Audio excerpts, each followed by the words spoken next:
The apartment buzzer screeched through my skull like a fire alarm at 3 a.m. I pressed the button with fingers that trembled from too much coffee and too little sleep, staring at the fancy intercom screen that showed a marble lobby I'd never be able to afford to stand in if I wasn't here for work. 23rd floor, a woman's crisp voice announced through the speaker. The Castellano residence. Castellano. The name meant nothing to me then. Just another wealthy family in Manhattan, with more money than time, hiring help to raise their children while they attended charity galas and business meetings. I'd seen it 100 times during my 4 years teaching kindergarten, before budget cuts eliminated my position along with 20 others. The elevator ride took long enough for doubt to creep in. I'd found this job posting on a Wednesday afternoon, interviewed via video call on Thursday, and been hired by Friday. The salary they'd offered, triple what I'd made teaching, should have raised red flags. But my mother's medical bills had stopped being suggestions and started being threats, and desperate people don't ask questions about miracles. My reflection in the polished elevator doors showed exactly what I was, a 24-year-old woman in clearance rack clothes trying to look professional.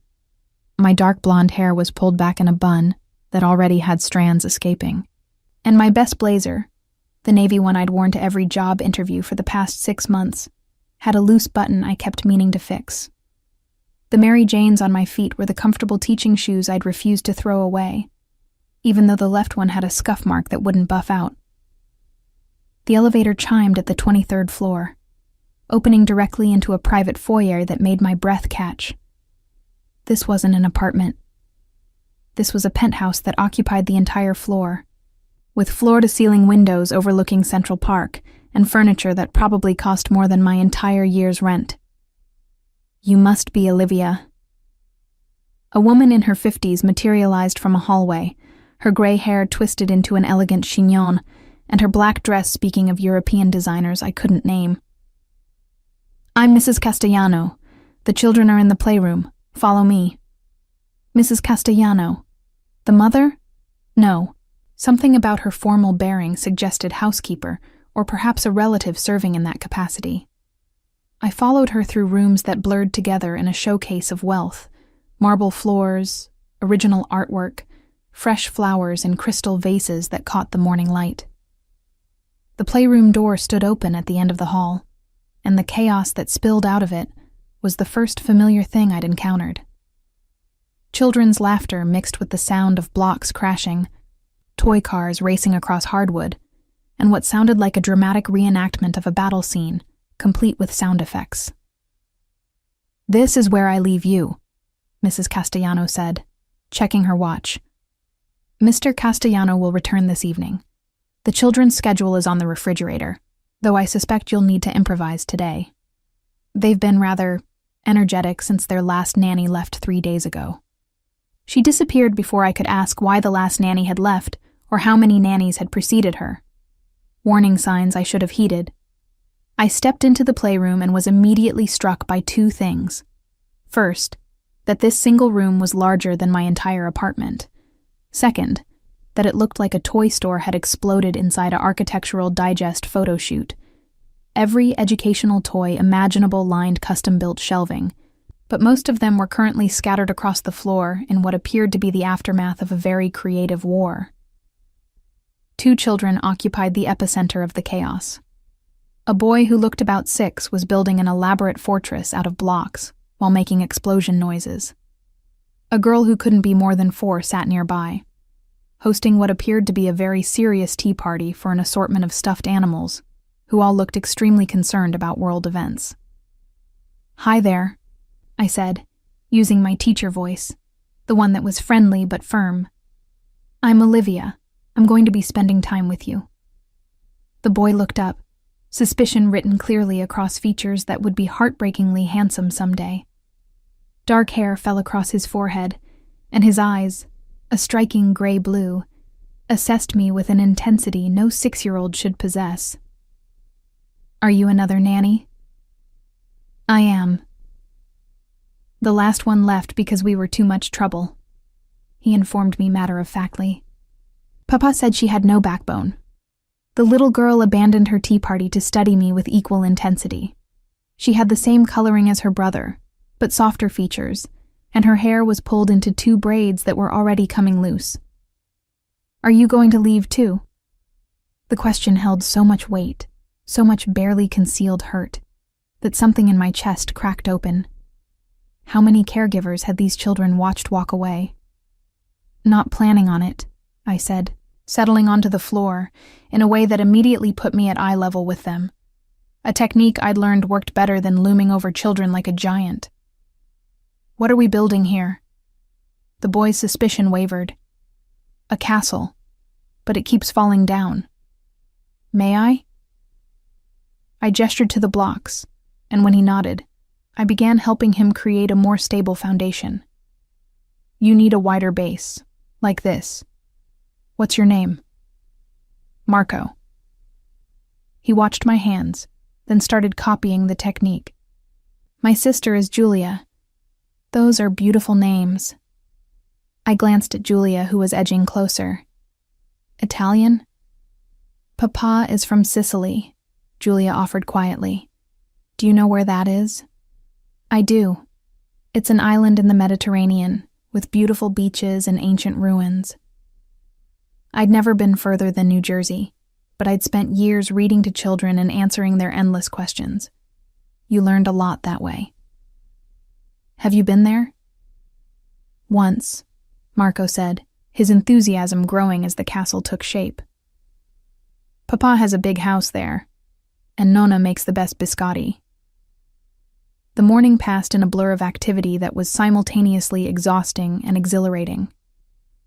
After the castle was completed, we moved on to painting, which resulted in more paint on hands and faces than on paper, then an impromptu dance party that had all 3 of us breathless with laughter, and finally a reading session where both children settled against my sides as I read from a beautifully illustrated book about dragons.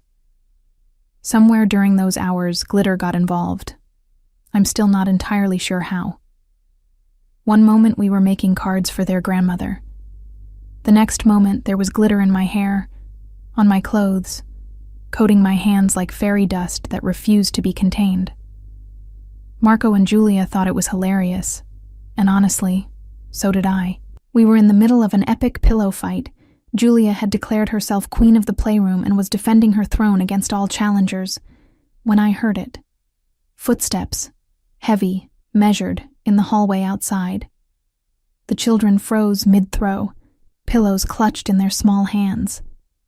The change in them was immediate and startling. Marco straightened his shoulders. Julia quickly tried to smooth her wild hair. Both of them looked toward the door with expressions I couldn't quite read. Love mixed with something that looked almost like fear. "Papa's home," Marco whispered. The door opened, and my heart stopped. The man who entered the playroom was not what I'd expected. Somehow I'd pictured a soft businessman in casual weekend clothes, maybe slightly overweight, probably balding. The kind of wealthy New York father who showed up in picture books.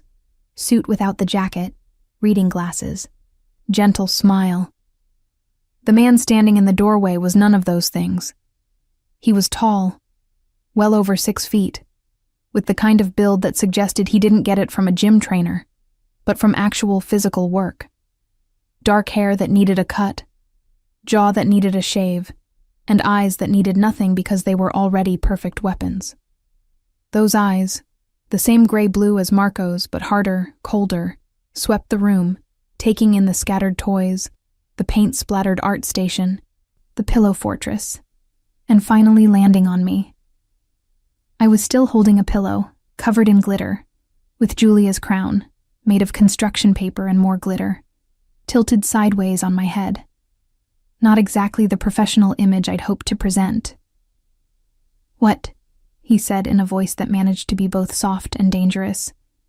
"Is happening in my home?" Before I could formulate an answer that wouldn't get me fired on my first day, something unexpected happened.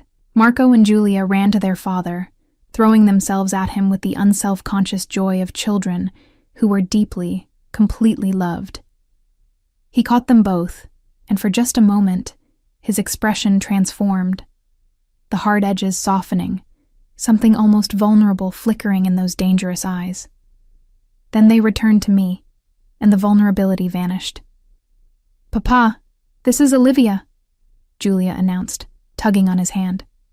"She's our new nanny, and she knows about Sicily, and she's really good at building castles, and she doesn't mind getting messy." "So I see." His gaze traveled from my glitter-covered hair down to my paint-stained Mary Janes and back up again. "Mrs. Castellano hired you?" "Yes, sir." I set down the pillow and straightened, pulling off the construction paper crown with as much dignity as I could muster. "I'm Olivia Reeves. You're aware that my children require structure?" He interrupted, his accent becoming more pronounced with each word. "Discipline?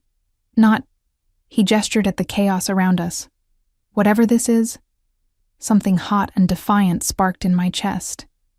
These children had been laughing. They'd been playing. They'd been acting like children, which was exactly what they should be doing. "With all due respect, Mr. Castellano," I heard myself say, each word careful and clear. "What this is called childhood. Your kids just spent 5 hours learning, creating, and having fun.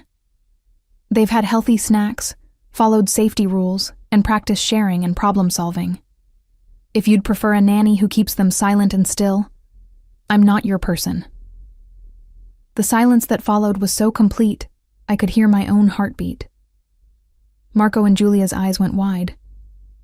Somewhere in the apartment, a clock ticked. Mr. Castellano stared at me with an expression I couldn't decipher. Nobody spoke to him like that. I could see it in the way he'd gone very still, in the slight tension in his jaw, in the way his hands flexed at his sides. Then, impossibly, one corner of his mouth lifted. Not quite a smile, but close enough to make my breath catch. "We'll see," he said finally. "Mrs. Castellano will show you out. The children need their dinner." I gathered my bag with hands that only trembled slightly, said goodbye to Marco and Julia, who looked torn between impressed and worried, and followed Mrs. Castellano back through the elegant rooms to the private elevator. As the doors closed, I caught one last glimpse of Mr. Castellano standing in the hallway, watching me leave with an intensity that made my skin prickle. I'd just talked back to my employer on my first day. I should have been worried about being fired.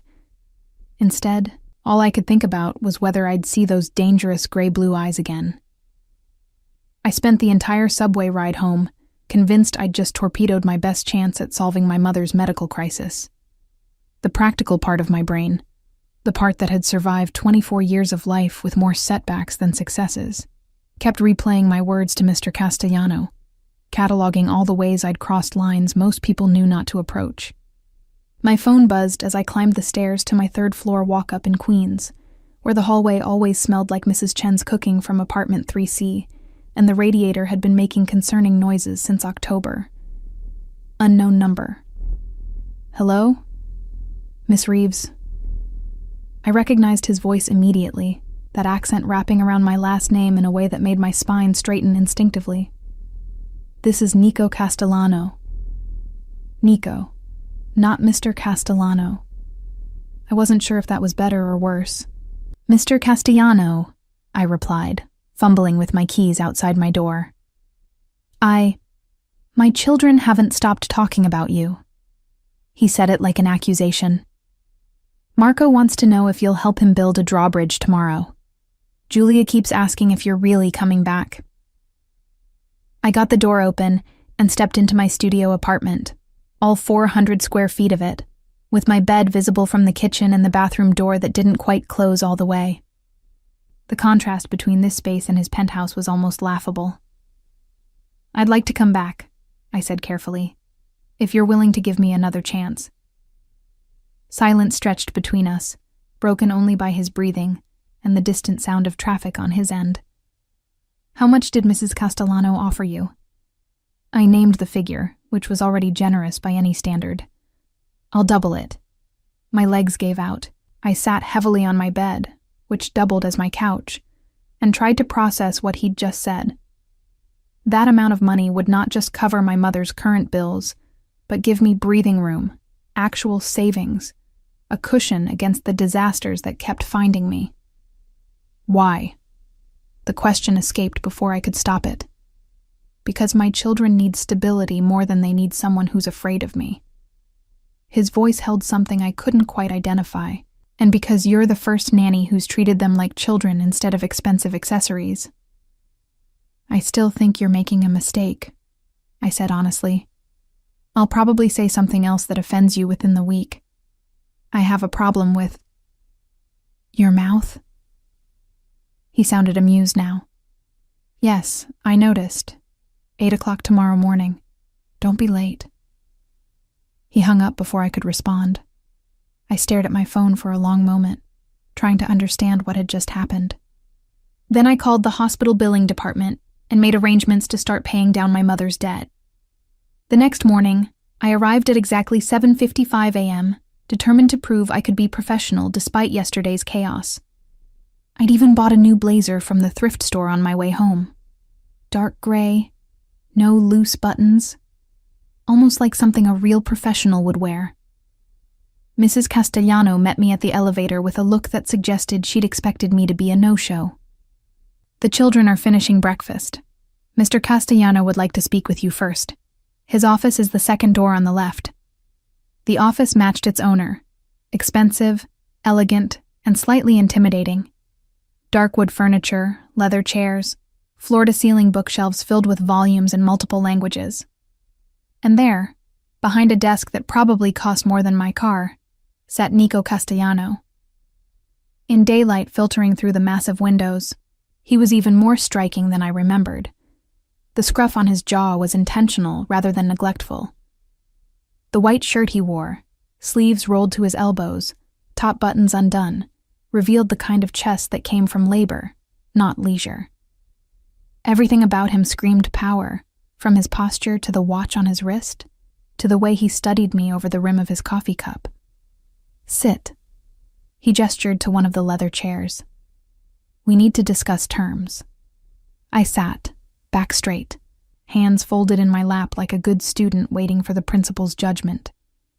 My children, he began, setting down his coffee with deliberate care, have been through 5 nannies in the past year. Some quit because Marco can be difficult. Some left because Julia cries when she misses her mother. Some simply couldn't handle the requirements of this position. Where is their mother? I asked, then immediately regretted the question. I'm sorry, that's not. Dead. The word was flat, final. 3 years ago. Car accident. The grief that flickered across his face lasted only a second, but it was enough to humanize him in a way that made my chest ache. Suddenly the children's initial suspicion made perfect sense. They'd lost their mother, and then watched a parade of caregivers abandon them too. I see, I said softly. Do you? He leaned forward, elbows on his desk. Do you understand what you're agreeing to? These children need someone who won't leave. Someone who will be there when Marco has nightmares about his mother. Someone who can handle Julia's separation anxiety when I travel for business. Someone strong enough not to run when things get difficult. I don't run, I said, meeting his gaze even though everything about him suggested I should look away. I've dealt with difficult before. I'm still here. Something shifted in his expression, assessment giving way to a different kind of interest. Tell me about your mother. The change of subject threw me. What? Mrs. Castellano mentioned during your interview that you're helping with medical expenses. What happened? I hadn't expected this conversation. Hadn't planned to share personal details with a man who made my instincts scream danger, even as something else entirely whispered, pay attention. Breast cancer, I heard myself say. Stage 3. The insurance only covers so much, and she needs... I stopped, realizing I was sharing too much. She needs treatments the insurance won't pay for. Nico nodded slowly, as if I'd confirmed something he'd already suspected. And that's why you're willing to work for someone like me. Someone like you? I echoed. His smile was sharp and not particularly kind. "Come now, Miss Reeves. You're an intelligent woman. You've been in my home for less than 24 hours. Surely you've noticed certain inconsistencies." I had noticed. The security cameras in every hallway. The way Mrs. Castellano moved through the apartment checking locks and windows with practiced efficiency. The expensive artwork that looked too much like investment rather than decoration. The private elevator that required a key card to access. Most of all, I'd noticed the way other people in the building lobby had given Nico Castellano a wide berth this morning, the way the doorman had called him Don instead of Mr. "I've noticed you have excellent security," I said carefully. His laugh was genuine, transforming his face entirely. "Diplomatic. I appreciate that." He stood, moving around the desk to lean against it, close enough that I caught his scent, something expensive with notes of cedar and bergamot. "Let me be direct, since you seem to value honesty. My business is complicated. Some of it is legal. Some of it," he shrugged elegantly, "operates in areas where legal and illegal become matters of perspective." My mouth went dry. "Are you telling me you're—" "I'm telling you," he interrupted smoothly, "that working for me comes with certain considerations. You'll be in my home. You'll be around my children. People will ask questions about what you see, what you hear. I need to know you can be discreet." This was the moment I should have stood up, thanked him for his time, and walked away. This was when every self-preservation instinct should have kicked in. Instead, I thought about my mother's medical bills, about Marco asking if I'd help with his drawbridge, about Julia's small hand in mine as we'd read together, about the salary that would let me breathe for the first time in years. "I can be discreet," I said. "Can you?" He moved closer, near enough that I had to tilt my head back to maintain eye contact. "Or will you run the first time something frightens you? The first time you see something you shouldn't? The first time someone asks uncomfortable questions?"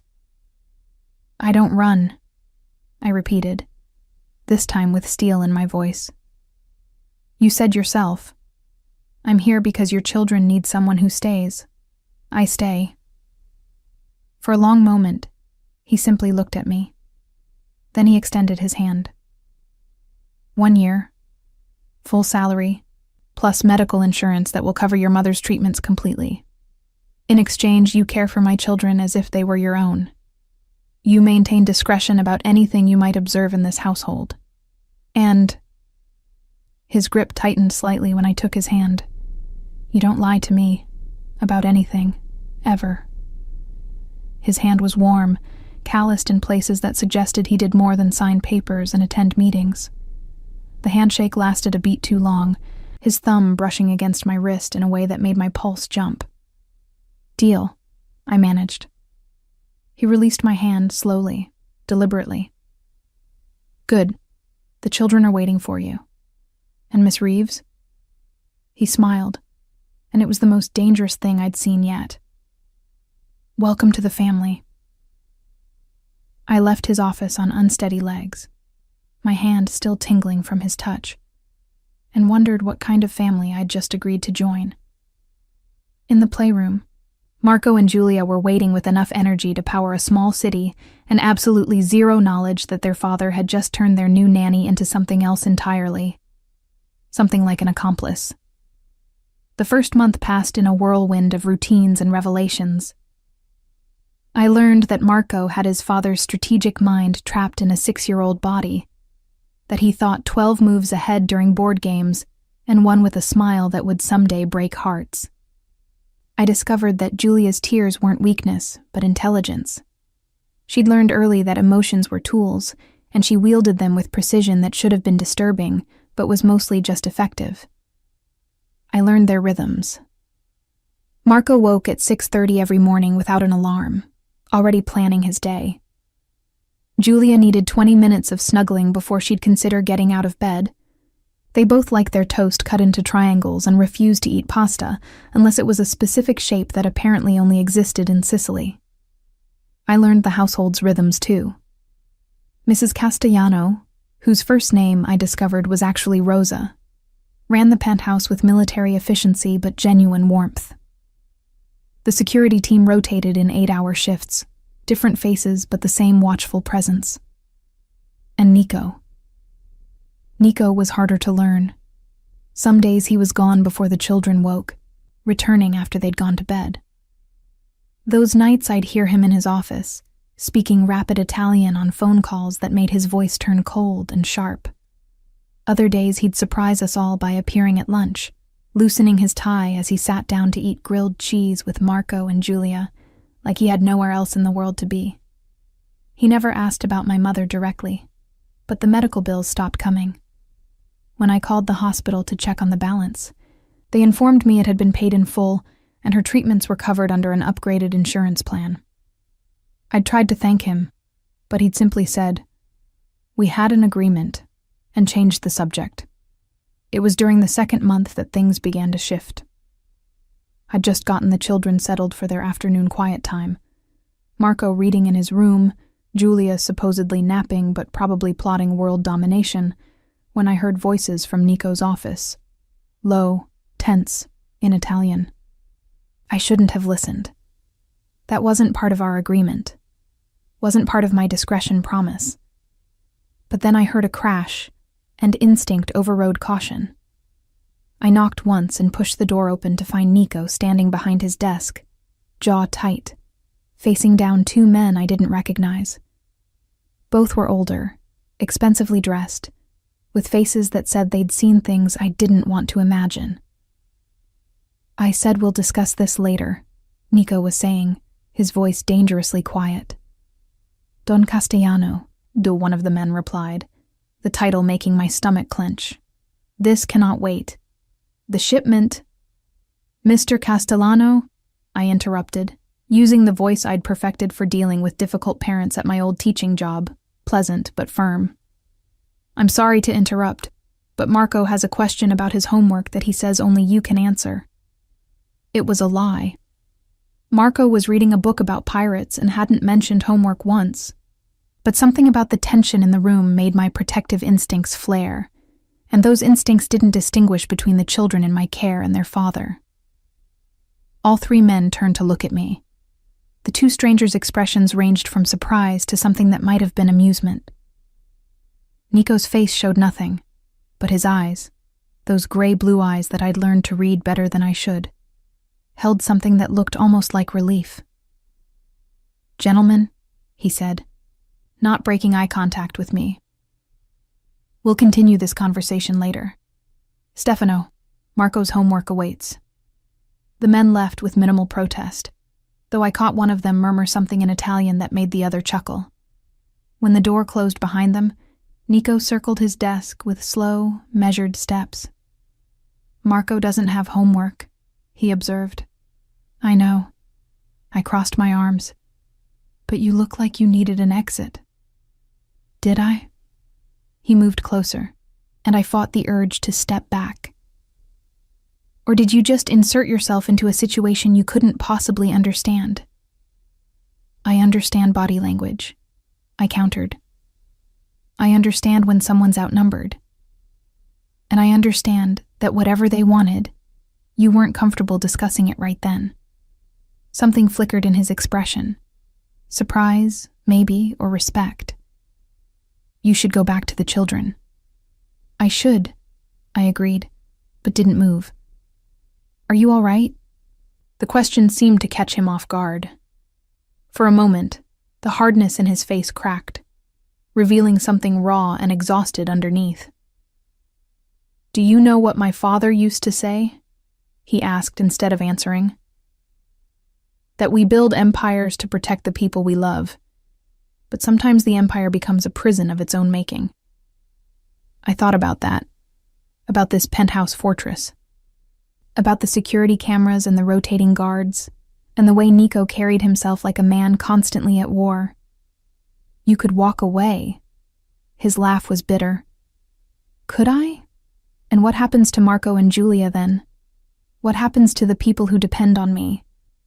What happens to the families whose livelihoods rely on my decisions? He moved to the window, hands in his pockets. You can't simply walk away from being who you are, Olivia. The use of my first name sent a small shock through my system. He'd been carefully formal for 2 months, maintaining distance even as we orbited each other in the contained universe of his home. Your children miss you, I said quietly. When you're gone, they save up stories to tell you. Marco practices his jokes so he can make you laugh. I know. His reflection in the window looked haunted. I'm trying to build something better for them. Something legitimate. But the old business... He stopped himself. I'm telling you too much. You can trust me, I said, and meant it. He turned then, studying me with an intensity that made my breath catch. Can I? You've been here 2 months. 2 months in a world you don't understand. Working for a man you should fear.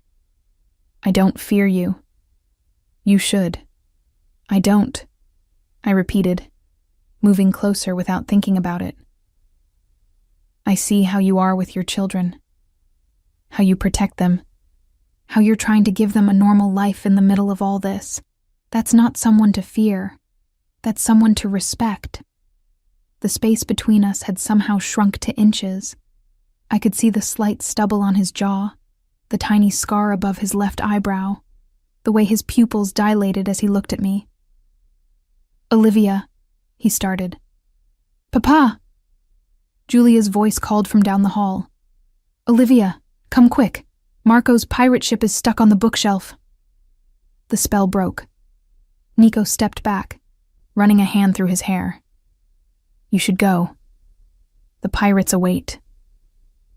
I went, but I could feel his gaze following me down the hallway.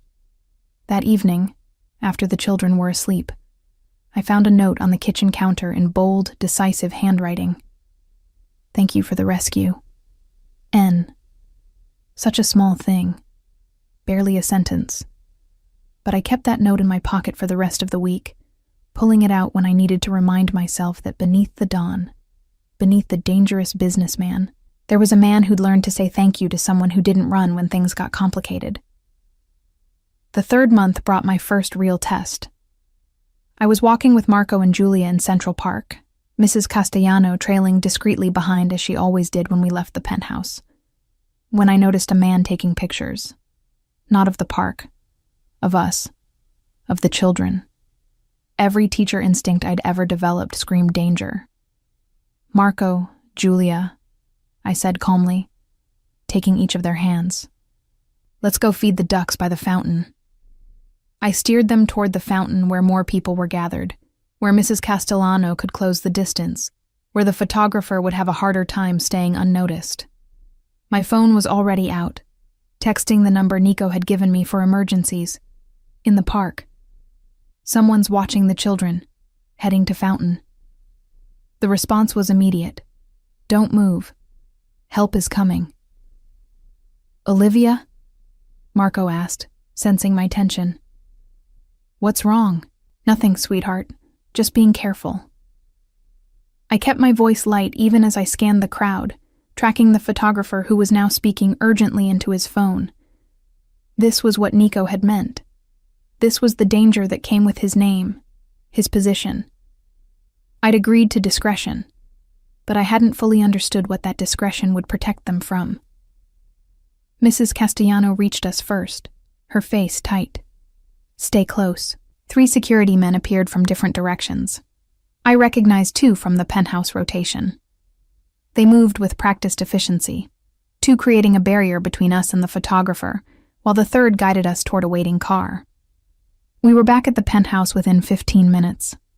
Marco and Julia seemed to think it was an adventure, chattering excitedly about the surprise ride.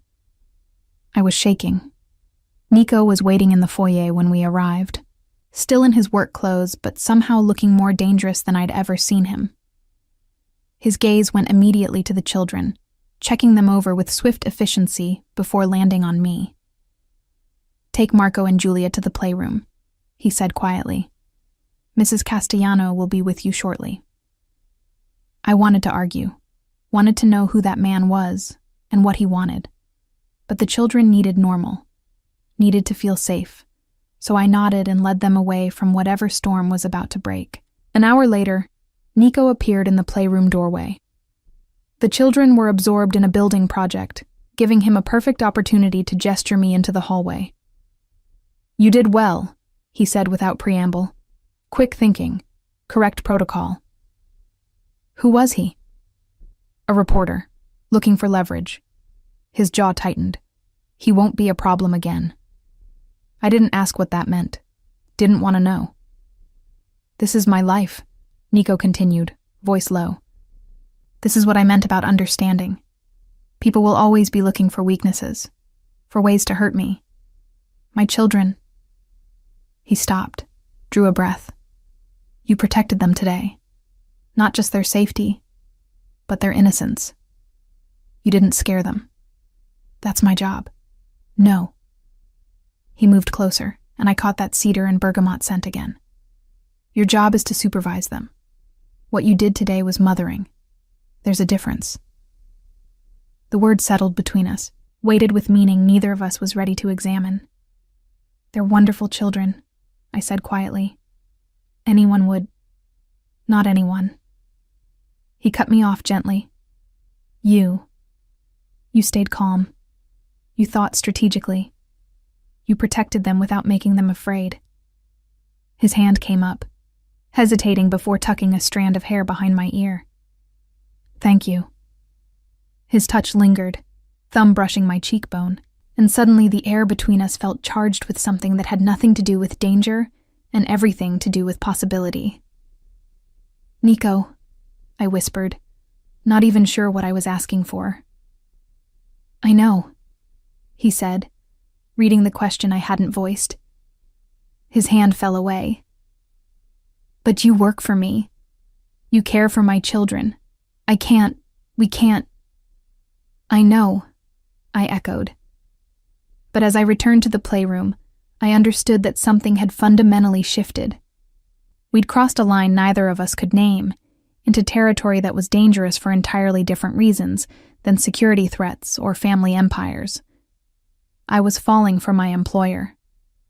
And from the way he'd looked at me, like I was both the answer to a question he'd stopped asking and the greatest risk he'd ever considered, I suspected I wasn't falling alone.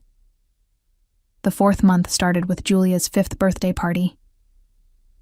"Small gathering," Nico had said when I'd asked about plans. "Just family." Family, it turned out, meant approximately 40 people filling the penthouse with enough noise and laughter to wake the entire building. I met cousins and uncles and second cousins once removed, all with Italian names I struggled to remember, and dark eyes that assessed me with varying degrees of curiosity. Nico's mother, Nonna Sofia, arrived like royalty, a tiny woman with steel gray hair and the same piercing gaze as her son. She'd studied me for a long, uncomfortable moment before pulling me into a crushing hug and declaring in heavily accented English that anyone who made her grandchildren smile was family. It should have been overwhelming. Instead, I found myself in the kitchen with 3 of Nico's aunts, learning to make proper tiramisu while they gossiped in rapid-fire Italian that occasionally switched to English for my benefit. "You're good for him," Aunt Francesca said, gesturing with a wooden spoon. "Too serious, that boy. Works too much. Carries too much weight." "I just care for the children," I protested. The 3 women exchanged glances that needed no translation. I felt my cheeks heat. "Sure," Aunt Teresa said with a knowing smile. "The children, of course." I escaped to find Marco showing his cousins his collection of model cars, explaining each one with such earnest pride that it made my heart ache. Julia was surrounded by relatives bearing gifts, her laughter ringing out as she opened each package with theatrical enthusiasm. And Nico was watching me. I felt his gaze before I saw him, that prickling awareness that had become familiar over the past months. He stood near the windows with a glass of wine, surrounded by men in expensive suits who seemed to be conducting business even at his daughter's birthday party. But his attention wasn't on them. Our eyes met across the room, and something electric passed between us. He raised his glass slightly in acknowledgement, and I felt heat bloom in my chest that had nothing to do with the crowded space. "Miss Olivia," Julia's voice cut through the moment. "Come see what Nana gave me." I spent the rest of the party in constant motion, supervising cake distribution, mediating disputes over who got which color balloon, wiping frosting off small faces. Professional, appropriate, everything a good nanny should be. But I was always aware of where Nico was. How he moved through the crowd with easy authority. How he softened when Marco tugged on his sleeve to show him something. How his gaze kept finding me, even when he was deep in conversation with his uncles. The party wound down as evening approached. Guests departed with kisses on both cheeks and promises to see everyone soon. Marco and Julia, sugar-crashed and exhausted, were bathed and tucked into bed with minimal protest. I was cleaning up wrapping paper in the playroom when Nico appeared in the doorway. "Leave it," he said quietly. "Mrs. Castellano will handle it in the morning." "I don't mind." "Olivia." The way he said my name stopped me mid-reach for a discarded ribbon. "Come with me." I followed him through the quiet penthouse to his study, my heart hammering against my ribs. This felt different from our previous encounters in this space. Less professional, more personal. He closed the door behind us and moved to the bar cart, pouring 2 glasses of wine. "You were remarkable today. I just helped with a party. You fit perfectly into my family," he interrupted, handing me a glass.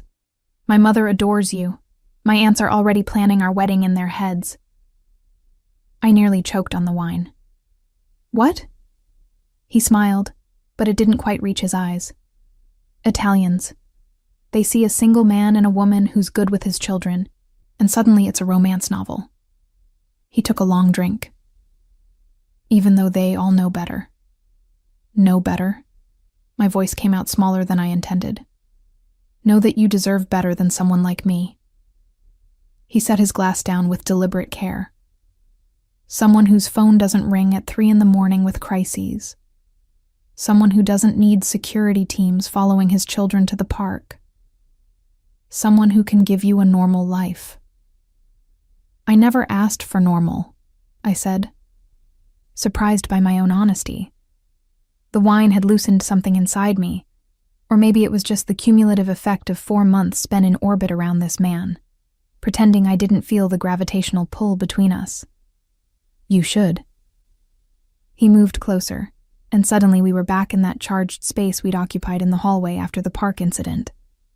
"You should want safety, stability, someone who isn't constantly balancing legitimate business with family obligations that operate in gray areas." "Stop telling me what I should want," I said, setting my own glass down. "Stop treating me like I'm too naive to understand what I signed up for." "What did you sign up for, Olivia?" His voice had dropped to a dangerous whisper. "You came here for a job, to help your mother, to give my children stability. But this..." He gestured between us. "This wasn't part of the agreement."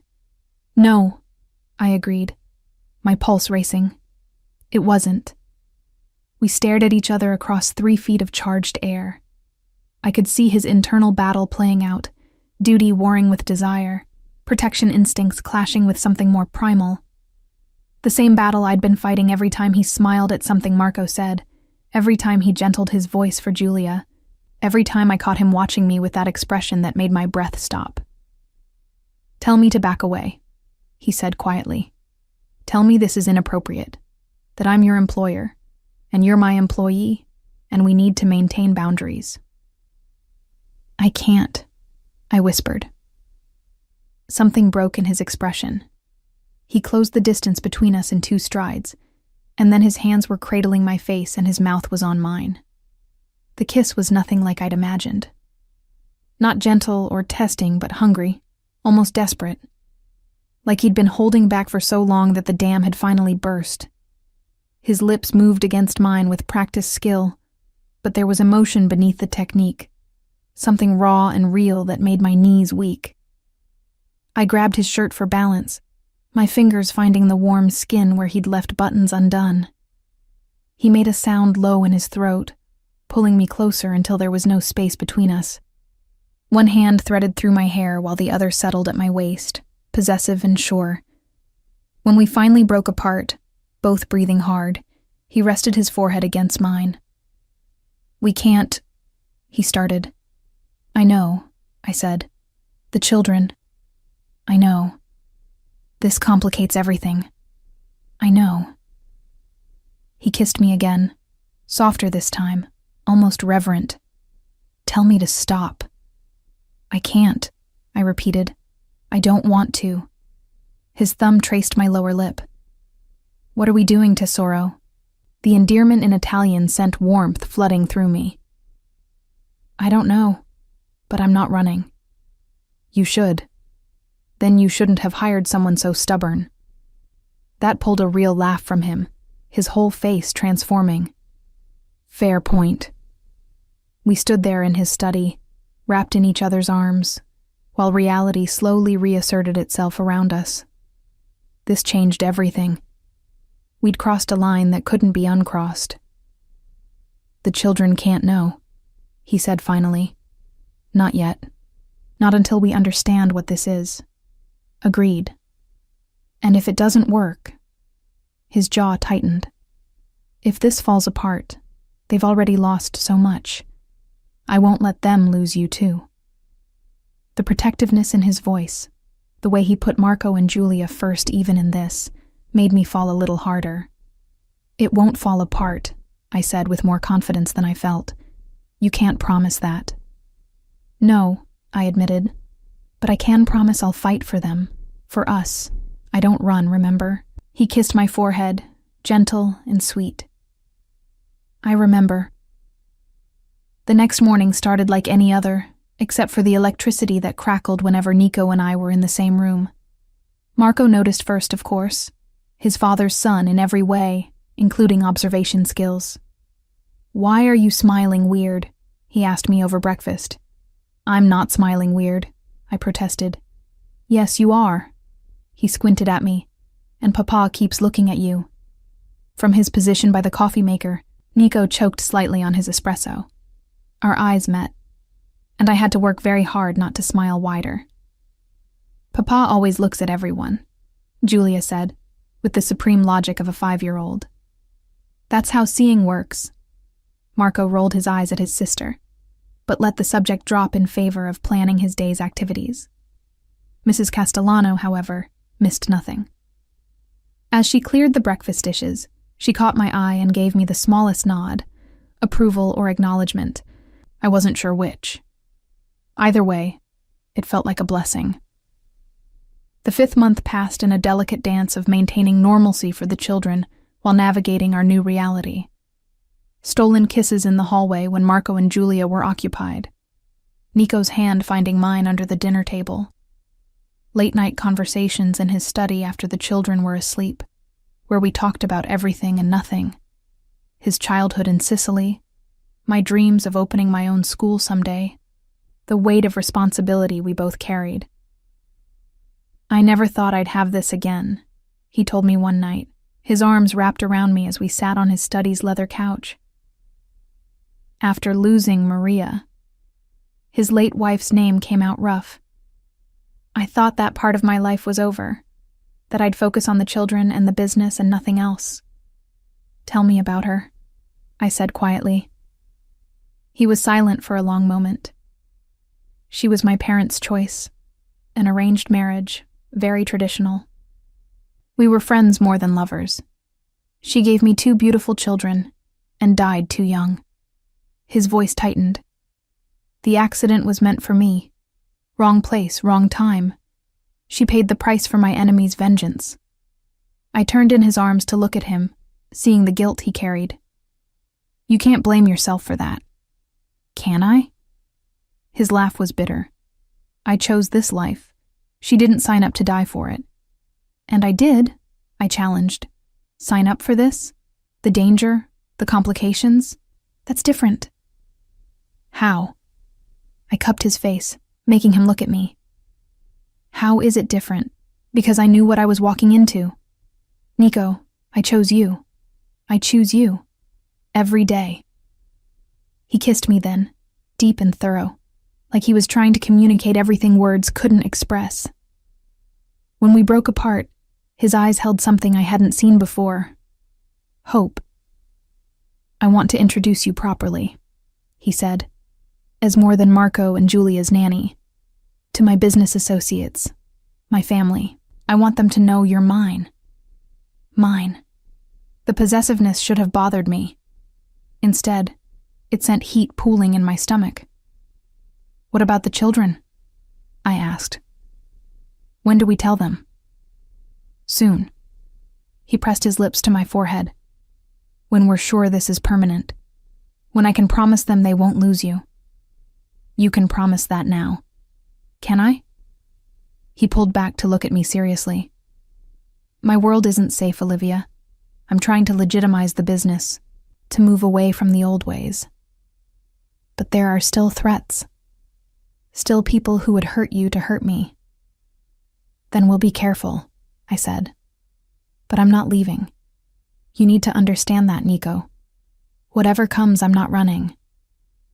He studied my face for a long moment, then nodded. Then we do this right. Slowly. Carefully. For them. For them, I agreed. What we didn't know, what neither of us could have predicted, was that our careful plans were about to be destroyed by forces neither of us could control. The transition happened gradually, naturally. By month 6, I was having dinner with Nico's business associates, introduced as someone important to the family. By month 8, I was attending charity galas, where people whispered about Don Castellano's new companion. By month 9, the children were casually mentioning to their friends that Olivia might become family officially someday. We hadn't told them yet. Not formally. But Marco and Julia were smart enough to read between the lines, to notice how their father looked at me, how his hand found the small of my back at public events, how we said goodnight now with a kiss that lasted a beat too long. Are you going to be our new mommy? Julia asked one night as I tucked her in, her brown eyes, so like Nico's, studying me with disturbing perception. My breath caught. Would you like that?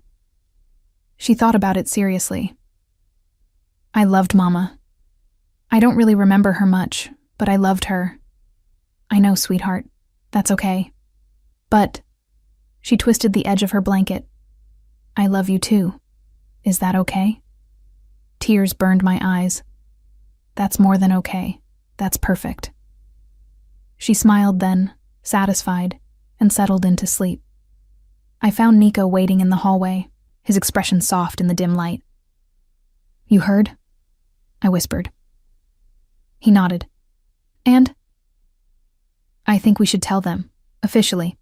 They already know. His kiss was gentle, reverent. Tomorrow, at dinner. We'll tell them tomorrow. But tomorrow never came. I was walking back from the grocery store the next afternoon, Mrs. Castellano's day off, just a quick trip for ingredients to make Marco's favorite cookies, when I noticed the black sedan. Third time I'd seen it in 4 blocks. Different from Nico's security team, whose vehicles I'd learned to recognize. My phone was already out, thumb hovering over Nico's number, when a man stepped into my path. Miss Reeves.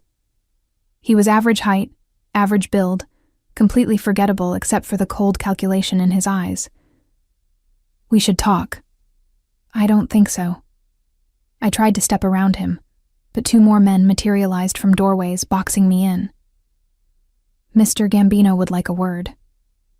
The name meant nothing to me, but the way he said it suggested it should. About Don Castellano's business arrangements. Fear spiked through me. I don't know anything about... Please don't insult our intelligence. His smile was all teeth. You live in his home. Care for his children. Share his bed. You know things. The crude way he referenced my relationship with Nico made my skin crawl. I'm just the nanny. Are you? He moved closer, and I caught the scent of stale cigarettes. Our sources say otherwise, Say you're quite important to the Don, important enough that he might be willing to negotiate to get you back. The world tilted sideways. Get me back? I tried to run then, but one of the men grabbed my arm with bruising force. The grocery bag fell, apples rolling across the sidewalk. I opened my mouth to scream, but something sharp pricked my neck. A needle, and the world went fuzzy at the edges. Don't fight it, the first man said as my knees buckled. Mr. Gambino just wants to have a conversation. If the Don cooperates, you'll be home for dinner. The last thing I remember before darkness claimed me was thinking about Julia's question, about how I'd told her tomorrow we'd make everything official, about how I'd promised never to leave. I woke to darkness and the smell of mildew. My head throbbed where it had hit something during the transfer, and my hands were bound behind my back with zip ties that cut into my wrists. Panic surged, but I forced it down. Panic wouldn't help. I needed to think. The space was small. A basement maybe, or storage room. Concrete walls, no windows, a single door. The zip ties on my wrists were tight but not impossible. I'd worked with kids long enough to know how to slip out of restraints. Marco had gone through a phase of tying everyone up during pirate games. I was working my hands free when the door opened. Light flooded in, and a man entered. Older than the ones who'd grabbed me, with silver hair and expensive suit that would have looked at home at Nico's charity galas. Miss Reeves. His voice was cultured, almost kind. I apologize for the rough handling.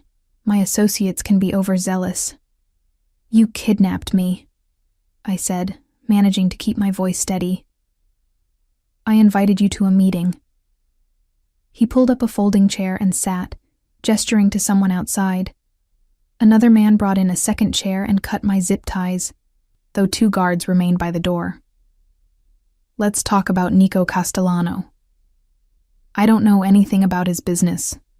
Perhaps not, but you know the man. He leaned forward, elbows on knees. I'm Antonio Gambino. Don Castellano and I have been competing for control of several operations.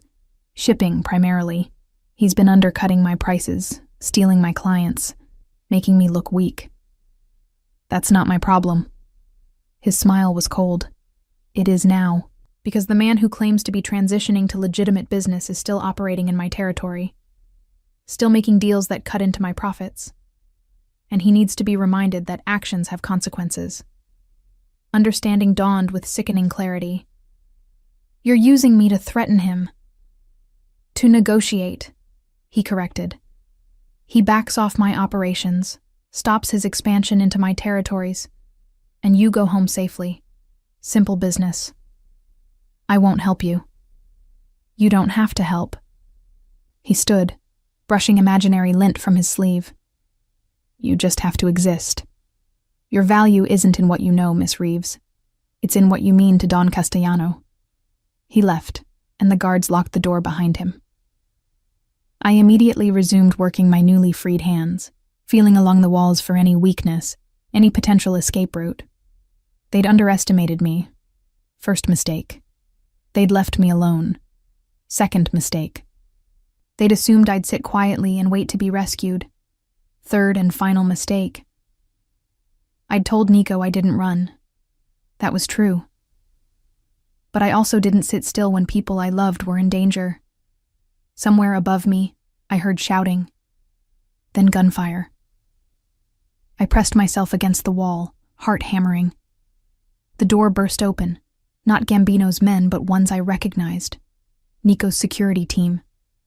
Clear, one shouted, then spotted me. Found her. And then Nico was there, pushing past his men, his face a mask of barely controlled rage that cracked when he saw me. Olivia. I ran to him. Or maybe he ran to me. Either way, we collided in the doorway, his arms wrapping around me with crushing intensity. I'm okay, I said against his chest. I'm okay. You're bleeding. His hands found the cut on my forehead where I'd hit something during the abduction. Christo, when they called, when they said they had you. I know. I pulled back to look at him, seeing the fear beneath the fury. But I'm here. I'm safe. Gambino's dead. The coldness in his voice made me shiver. I made sure of it personally. I should have been horrified, should have been shocked by the casual way he referenced killing someone. Instead, all I felt was profound relief that the immediate threat was over. The children, I said suddenly. Marco and Julia. Safe at the penthouse with my mother.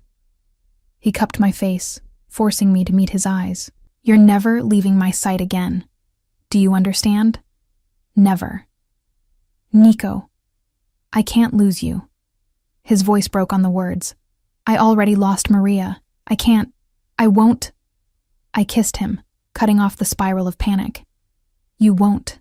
I'm here. I'm not going anywhere. The drive back to the penthouse passed in tense silence. Nico held my hand the entire time, his grip almost painful, like he was afraid I'd disappear if he let go. His security team had tripled, cars in front and behind, additional men stationed at every entrance. This was his world. The violence I'd chosen to overlook, the danger I'd minimized in my own mind. Real. Immediate. Targeted directly at me because of my connection to him. Marco and Julia were waiting in the foyer when we arrived, flanked by Nonna Sofia and Mrs. Castellano. The children took one look at us, at Nico's grim expression and the cut on my forehead, and burst into tears. You said she'd be safe, Marco accused his father, his voice breaking. You promised nothing would happen to her. Marco, Nico started. No. Tears streamed down his face. First Mama, now Olivia almost.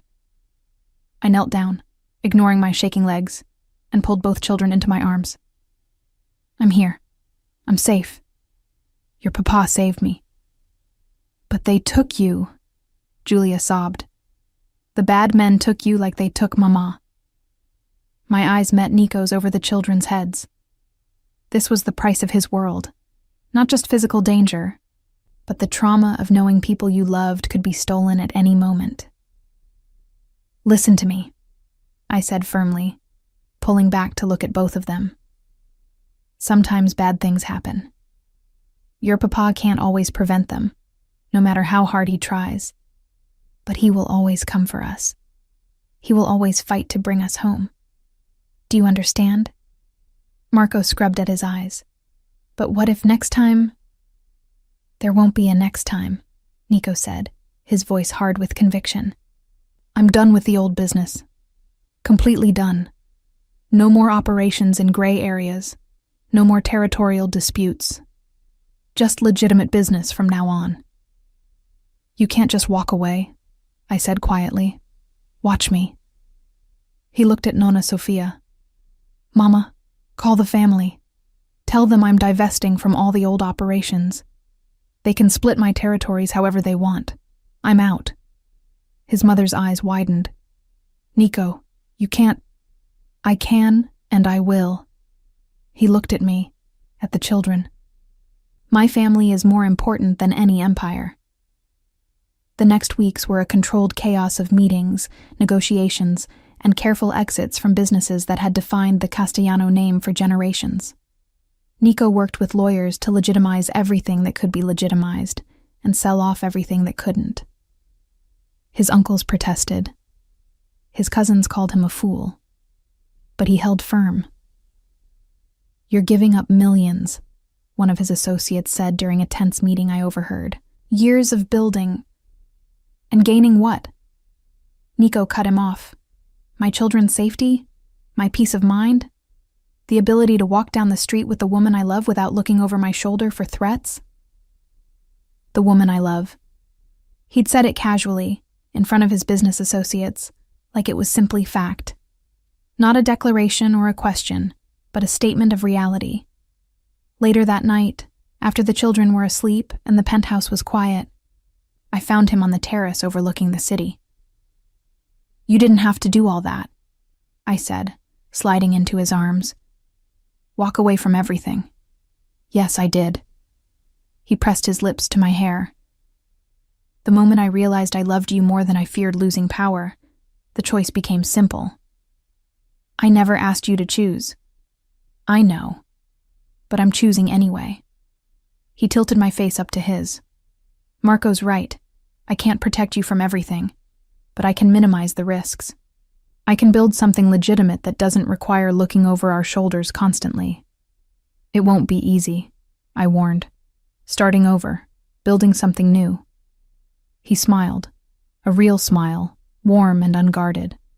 Nothing worth having is ever easy. You taught me that. I did? You walked into my life covered in glitter, told me off about how to raise my own children, and refused to run when you learned what I really was. His thumb traced my cheekbone. If that's not a lesson in choosing what's worth fighting for, I don't know what is. I kissed him then, pouring everything I felt into it.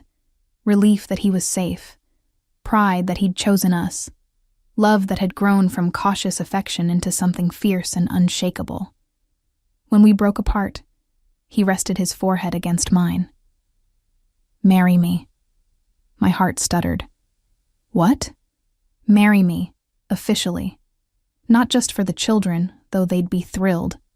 For us, because I want you in my life permanently, legally, irrevocably.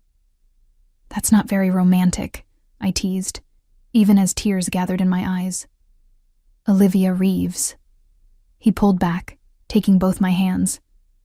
You walked into my home expecting a simple nanny job and ended up saving not just my children, but me. You gave me permission to be more than the role I'd been playing. You showed me that family is worth more than empire. Will you marry me?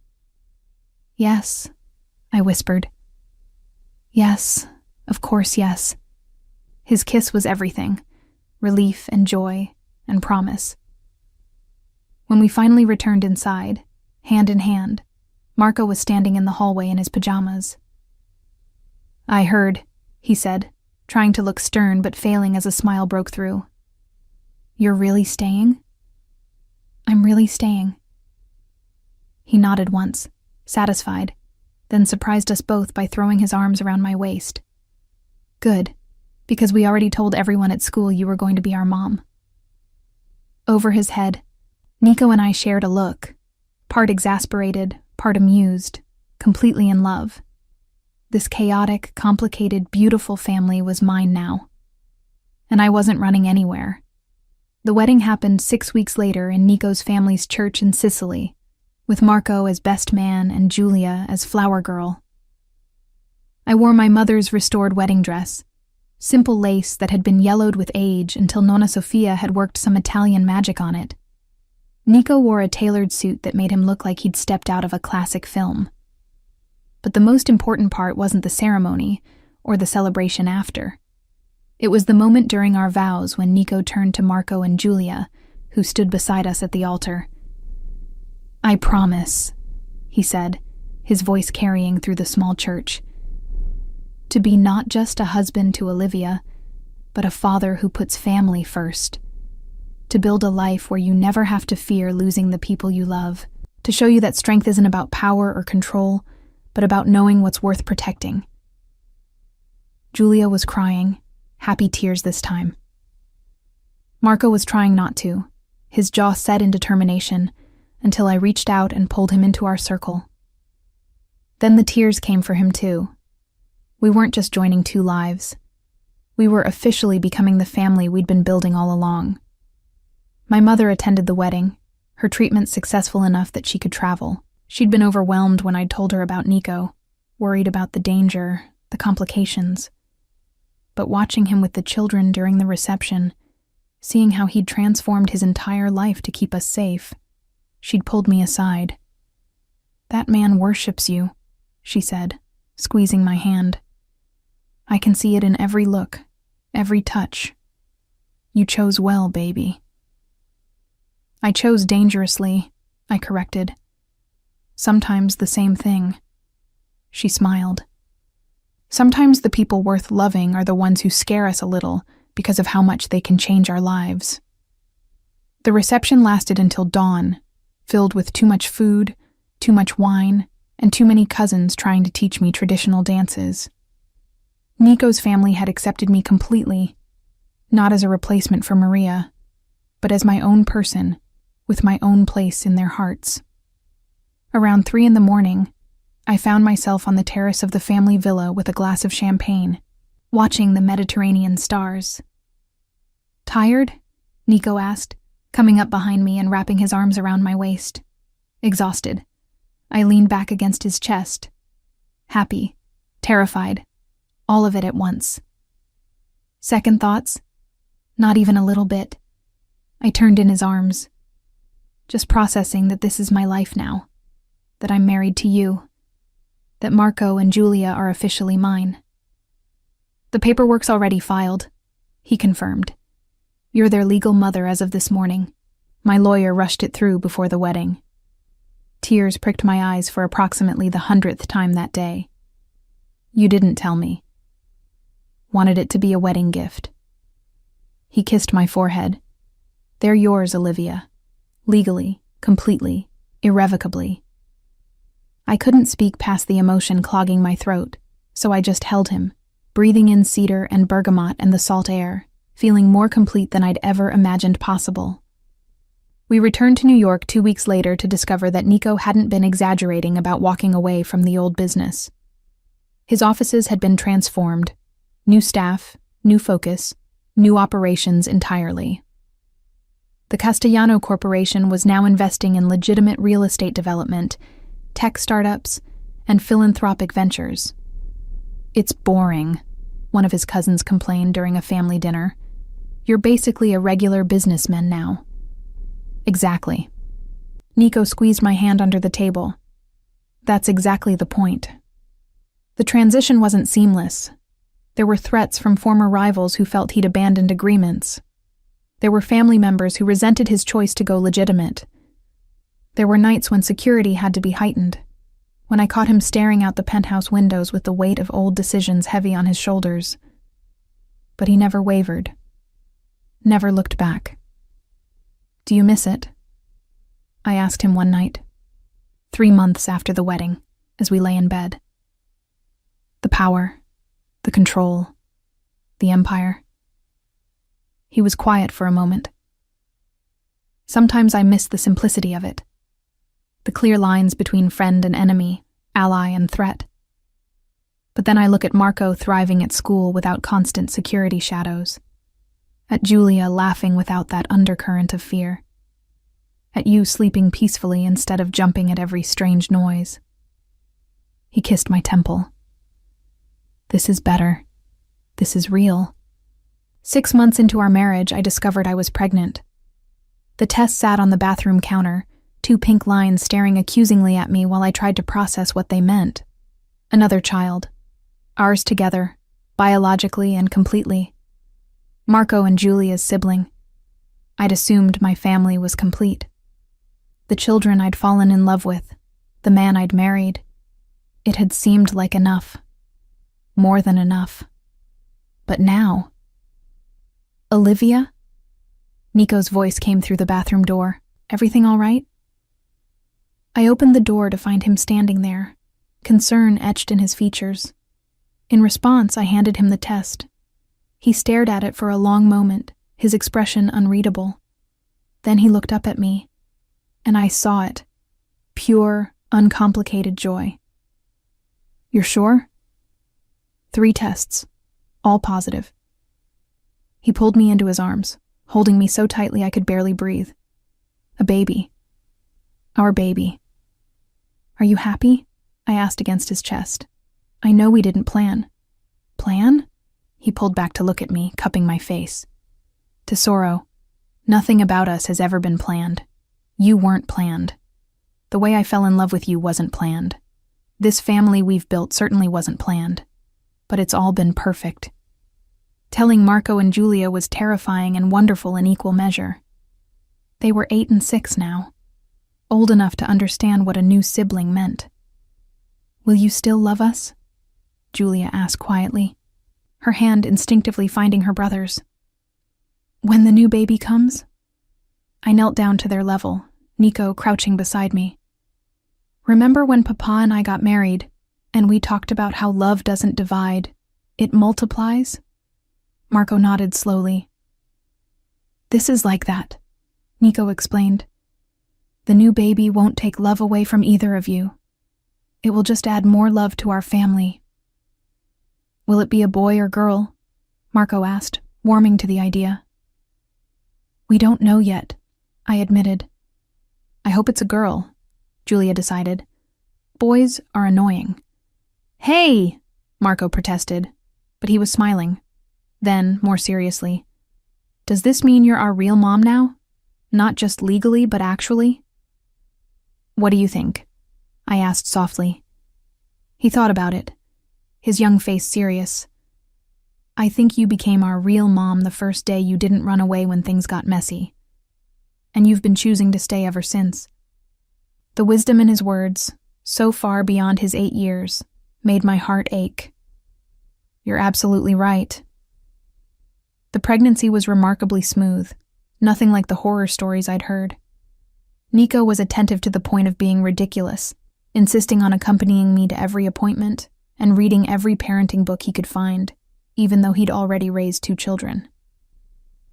This is different, he explained when I teased him about it. With Maria, the pregnancy felt like fulfilling an obligation. Beautiful, but duty. With you, it feels like choosing joy. Marco and Julia threw themselves into preparing for their new sibling with characteristic enthusiasm. Marco researched developmental stages, becoming a tiny expert on infant care. Julia spent weeks making welcome signs and decorating the nursery with construction paper art that gradually covered every available surface. The family rallied around us.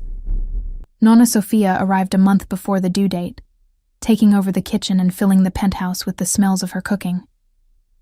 Nico's aunts materialized with advice, presents, and enough baby clothes to outfit triplets. Even his uncles, the ones who'd been most vocal about his walking away from the family business, softened, seeing how happy he was. You were right, Uncle Stefano admitted during one of his visits, holding a tiny onesie awkwardly.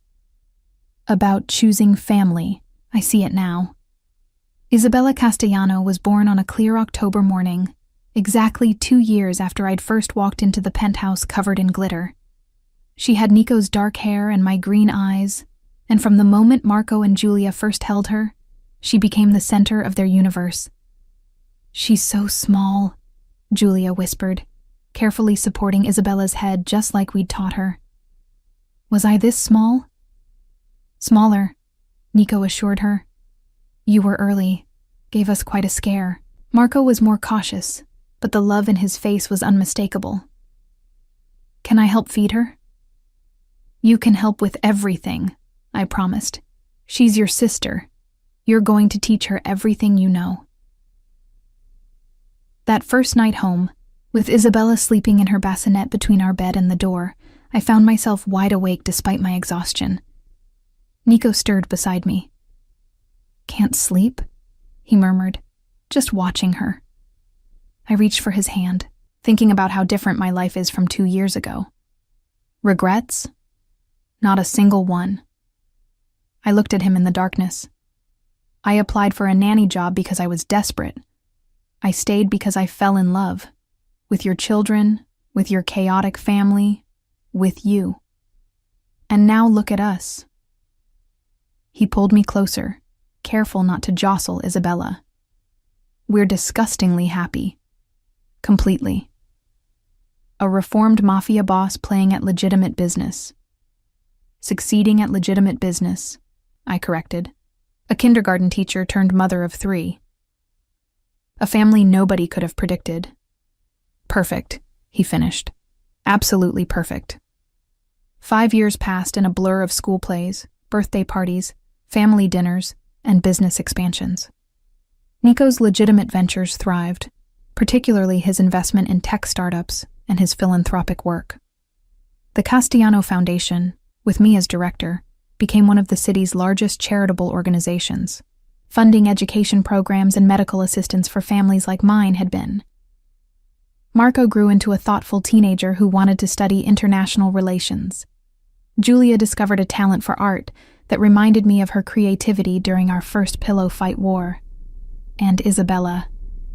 Isabella was a force of nature who inherited her father's intensity, my stubbornness, and her older siblings' complete inability to sit still. "She's exactly like you were," Nico said one evening, watching our youngest orchestrate an elaborate game involving her siblings, their cousins, and every toy in the playroom. "Like I was?" I laughed. "She's all you. Look at how she's commanding that room." "She gets that from you," he insisted. "The courage to take charge, to believe she belongs anywhere she chooses to be." I watched our children, all three of them, biological and chosen, loved equally and completely, and felt the same overwhelming gratitude that hit me regularly. This chaotic, beautiful, imperfect family that had started with a desperate job application and evolved into something neither of us could have imagined. "They're going to be okay," I said quietly. "All of them. We've given them something stable, something real."